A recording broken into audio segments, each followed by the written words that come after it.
everybody, today I'm going to teach you how to make the carrot cake mug cake recipe. Last year, if you were in the class, we did a cinnamon roll one, but this year I wanted to do something different so those of you that had the class last year wouldn't be repeating. The other thing is this recipe actually has every single measuring method, all 6 of them in this one recipe, so it would be great to practice all of the measuring methods. So on slide 14 of your interactive notebook, if you're in 7th grade, you'll find the recipe. To the left, I put some abbreviations for the measuring method, so if you want to just put the abbreviations in there, you can. And then I've listed some equipment off to the right, so you can see those as well. So you're going to be typing in the chart the measuring methods and the equipment needed for each ingredient. So we're going to start out with flour. Flour in most recipes is the structure of the item. It's basically what makes it what it is. If we didn't have the flour, we wouldn't have anything. This uses the lightly spoon method. We need 1/4 of a cup. So I have my 1/4 of a cup measuring cup. I use my scooper to lightly spoon it in, and then I use my metal spatula to level it off. Now, before I put this into the mug, and if you have a larger coffee mug, I would recommend that just so it doesn't accidentally get too full. But you definitely want to spray the inside of the mug with cooking spray, or you can rub the inside with butter or shortening, just something so the cake doesn't stick a bunch. So I'm going to take my cooking spray and just give it a little spray. So inside the cup. Okay, then I'm going to take my flour and I'm going to pour it into my mug. The next thing we need is brown sugar. So brown sugar is the pack firmly method. And we need 2 tablespoons of this, so you're going to be practicing this measuring method twice. So like I've explained before, brown sugar is white sugar with molasses added to it, so it's sticky and it smells a little bit different. Dark brown sugar has more molasses, so it's stickier and has a stronger smell to it. Light brown sugar only has a little bit. So I'm going to take my measuring spoon, the tablespoon, the large one. I'm going to use my hand on the outside of the bag to pack it in. It's going to look a little bit bigger than the container. I'm going to level all of that off. Okay, so it's completely level. And when I dump it, it should look like the measuring spoon. Okay, and I'm going to put that in the mug. I'm going to do that 2 times.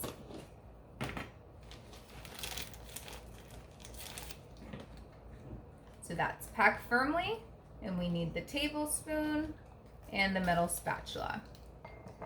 And we do that twice.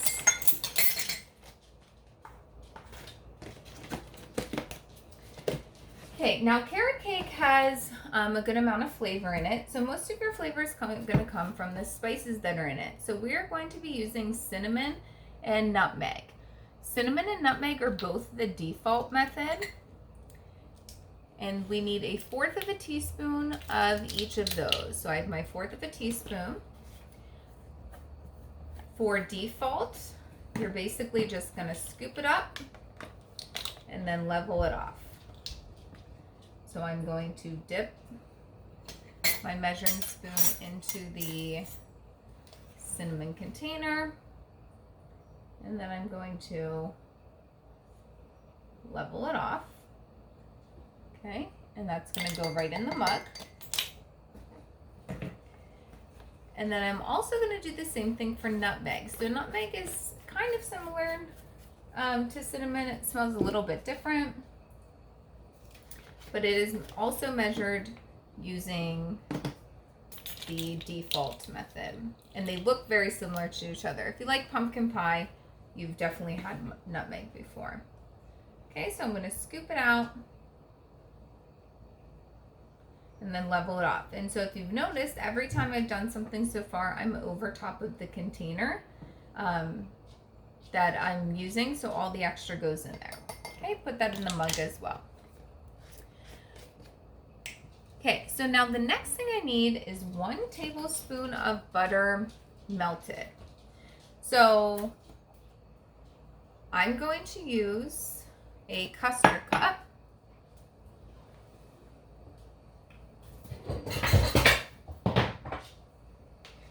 Because I can melt right in this. If you don't have a custard cup, you can use a bowl. Just be very careful if you are going to be using glasses, because not all glasses are meant to be heated to a high temperature. So we will need 1 tablespoon. So on the side of the stick of butter, there are some markings on it. So this stick of butter originally had 8. I've used part of it. 1 tablespoon. Since this side of the paper is kind of messed up, I'm going to start on this side over here. And I'm just going to cut on the line between the 1 and the 2. So in this case, to measure butter, you need a cutting board and a knife. I'm going to cut right through the paper. Okay, so I'm going to tear it off. Make sure you remove the paper. You don't want that in there. And then I'm going to take my tablespoon of butter and I'm going to put it in a custard cup. Now, if you don't have a microwave, you can melt it in a saucepan. If you have a microwave, you can do it. I'm going to set the timer for 15 seconds to start. It may or may not be enough, so we'll just have to check.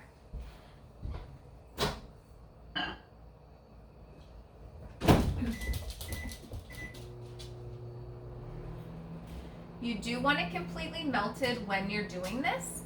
So you want to make sure that if it's not melted all the way, you put it back in for a little longer.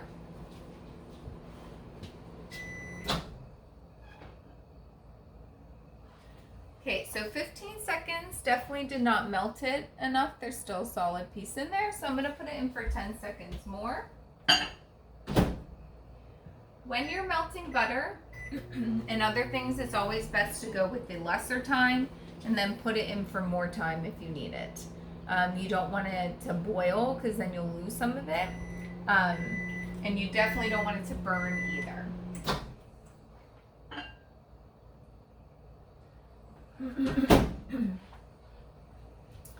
Okay, so I have my melted butter. I'm just, there's a tiny piece that isn't melted yet. So I'm just trying to get the rest of it to melt that part. And then I'm going to pour it into my mug.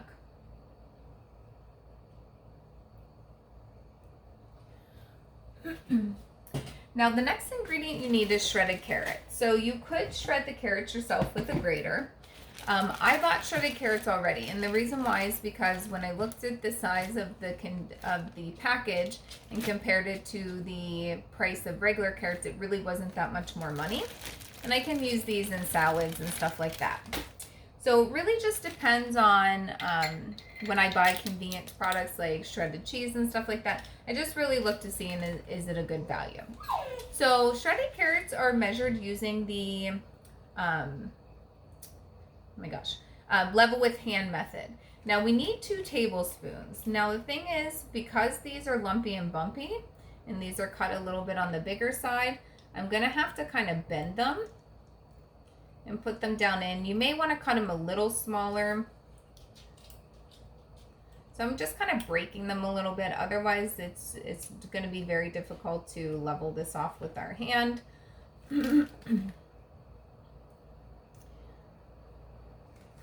So those of you who like carrot cake and didn't know that there are actual carrots in it, here you go. Okay, so lumpy bumpy, you just level off with your hand. Okay, so we have a couple carrots that are sticking up over top, but it's not a big mound. Okay, so that's 1 tablespoon.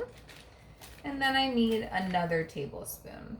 So again, mine are, if you grate it yourself, it'll be a little different. I'm gonna break them a little bit.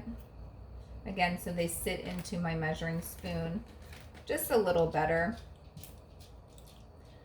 And if you don't like a lot of carrots, you can by all means not put the whole 2 tablespoons in. Okay, so I put them in there, level with my hand. I just don't want a big mound. Okay, so that's our level with hand. The next thing we're going to do is do baking powder. So baking powder is a leavening agent. It's going to help our cake rise a little bit. So we need 1/4 of a teaspoon, which which was the same we had of the cinnamon and the nutmeg. And your baking powder will most likely come with the lid where you're able to just use that instead of a metal spatula. So I'm just gonna scoop it.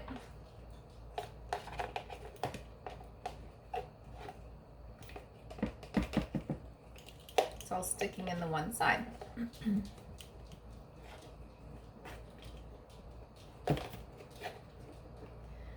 And then I'm just going to scrape it on here. Now, if you don't have this type of container, you can use a metal spatula also. So normally you would need a metal spatula. I'm going to stick that in there. Okay, now at this point, we basically have a bunch of ingredients just in there, but nothing's really going to hold it together because in every recipe that you're baking, you need some moisture or some wet ingredients. So that leads us to our last ingredient, which is milk. We need 1/4 cup of milk. And this is going to be the eye level. Okay, so I have it on my container here just as a little higher, and you can see. And I need 1/4 cup. So for eye level, and we're using a liquid measuring cup. So for eye level, I'm going to bend over, and I'm going to slowly pour the milk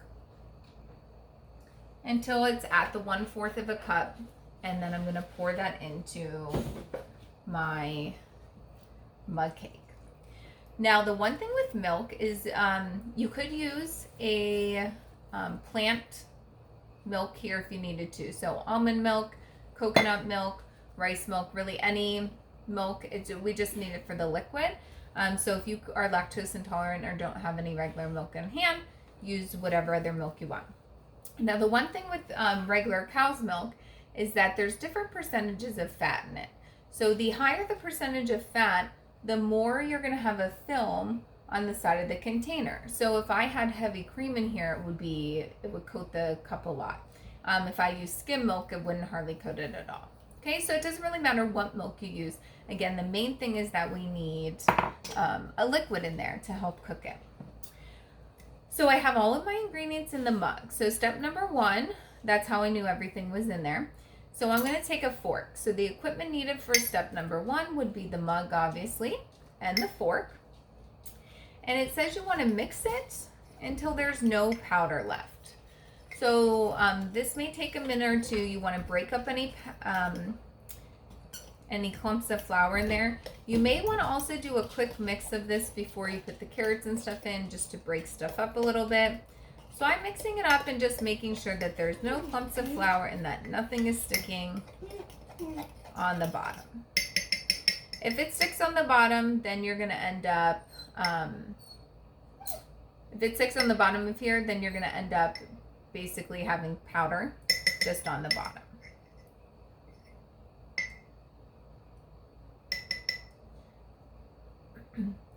Okay, so once we're done with that, then we are ready to microwave this. So it says to microwave for 1 to 1.5 minutes or until baked through. So I'm going to get a toothpick ready for when it comes out, because we're going to use a toothpick to check it. Start with the 1 minute. If 1 minute is enough, then put it in for 30-second sections.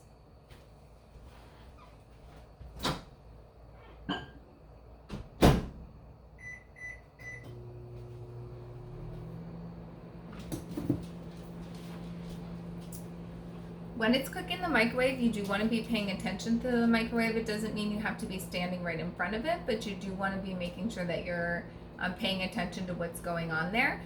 Sometimes, depending on the recipe, because you all have the option to make a different mug cake if you'd like.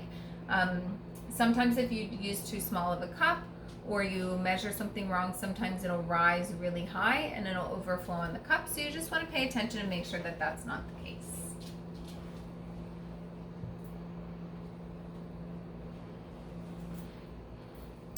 If you don't have any toothpicks in your house, you can also use a knife as well, like a small knife. Just put it in, and what we're looking for is for the toothpick to come out clean.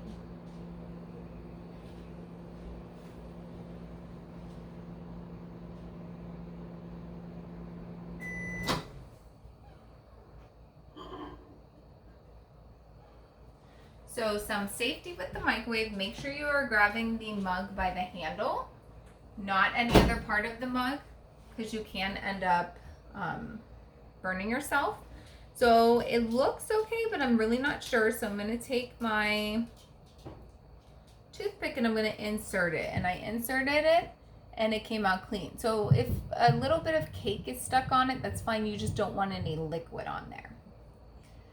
Okay, so the cake is done. So you have a couple options for garnishing the cake. So step number 3 is you can top it with something like whipped cream, chopped pecans, shredded carrots. All of those are optional. So I'm gonna just put a couple carrots, my shredded carrots on the top.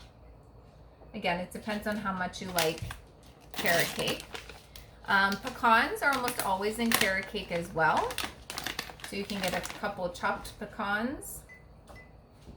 And you can chop them up yourself and stick those on there.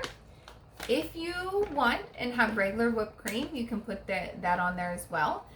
If you don't have whipped cream, making your own whipped cream is super easy. I'll see if I can find a link of someone to show you. But basically, you just take heavy cream. It can only be heavy cream. Nothing else works. And you take an electric mixer and you basically beat the cream until it has something called stiff peaks. So you beat it until you lift up and the little mountains from the beaters stand up straight. And then you have whipped cream. Okay, if you had Cool Whip, that could be another option on here as well. So we are now done with our carrot cake mug cake. It actually looks good. I'm gonna try it out, see if I like it. And so for you, you have the option to make this mug cake, or you can choose another mug cake that you want, or follow any of the other options. Okay, if you have any questions, let me know.